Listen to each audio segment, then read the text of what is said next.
Hi, I'm Blake Phillips with Transparent Bikes, and today I'm going to be doing my bike check.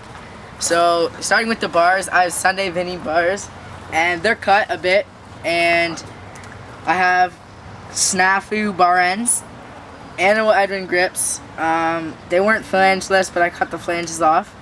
Then, I used to have an S&M red next stem, and I cracked the inside of it, so now I'm just using a Demolition F1 stem with Sharpied on it. And then my forks are Odyssey Classic Race Forks CS2s. Love them. Front wheel is a Chrome Odyssey Hazard laced to a Vanduro 1 with McNeil fashionably light pegs.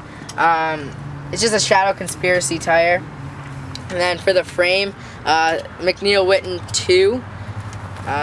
Cranks, I have Wombolt's left-hand drive. Odyssey $1 Million Sprocket 25 tooth, Primo Balance pivotal seat, 1664 purple seat post, Shadow Conspiracy seat clamp, KMC cool chain. For pedals, I have Gusset, just Gusset black pedals, crappy ones, plastic. For my back wheel, I have a Odyssey Midway laced to a Odyssey V3 hub, left-hand drive, and that's my bike.